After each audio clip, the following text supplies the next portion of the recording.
Cotton की sowing करते हैं तो उसमें बहुत सारे मसले आ जाते हैं। उसमें जर्मिनेशन का इशू स्पेशली सबसे बड़ा कार्य है जो आजकल यहाँ पर हमारे यहाँ पर काफ़ी मसला हो रहा है बीज का।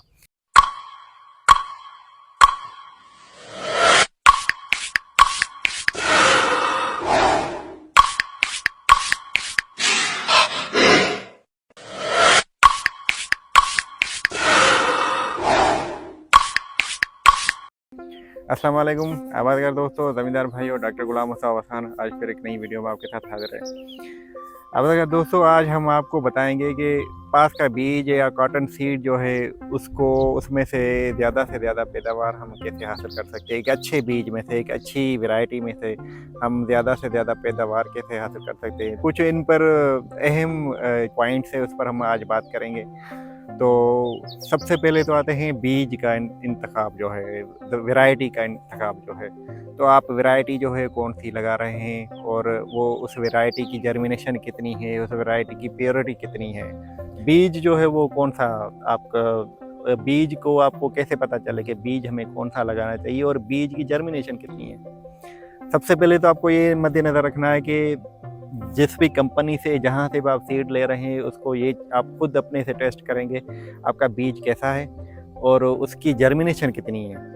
अब जर्मिनेशन मिसाल के तौर पर अगर आपकी 80 या 80 से अबव है या 80 से कम है, कंपनी वालों ने तो आपको बता दिया कि ये चीज़ इतनी है, पर आपको कैसे पता चलेगा कि ये इसकी जर्मिनेशन कितनी है।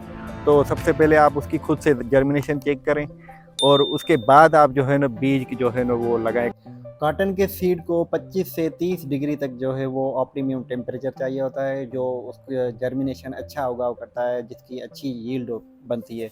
पर इससे टेम्परेचर, क्योंकि जब हम फरवरी में या मार्च में, उसकी अर्ली मार्च में जब उसकी सोइंग कर रहे होते तो उस टाइम टेम्परेचर हमारे यहाँ जो नॉर्मल टेम्परेचर जो होता है वो भी कम होता है, 15 डिग्री हो या 20 डिग्री से भी कम होता है। और वो रात को जो है वो और कम हो जाता है। और हम क्या करते हैं कि रात को स्पेशली जो है उसको भिगोते हैं सीड को, और ठंडा पानी होता है, जो नहरी पानी होता है या जो भी पानी हम इस्तेमाल करते हैं वो तकरीबन अमूमन ठंडा होता है। उस ठंडे पानी में जब हम सीड को डाल कर रखते हैं 8 से 10 घंटे या 6 से 8 घंटे, तो वो उस सिचुएशन में वो ये सीड जो वो तकरीबन अपनी 50% तक जो अपनी जो सलाहियत है वो उसकी ख़त्म हो जाती है उगाव की।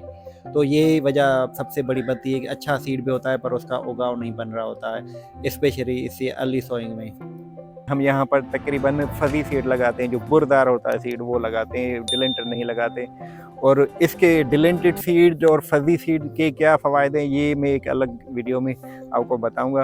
तो सबसे पहले तो आप कोशिश करेंगे डिलेंटेड सीड लगाएं, क्योंकि उसमें आपके बीज की तादाद भी कम हो जाती है, ख़राब सीड जो है वो भी निकल जाता है। उसके बाद आप उसको सीड ट्रीटमेंट करके उसके बाद आप ड्राई सोइंग करें।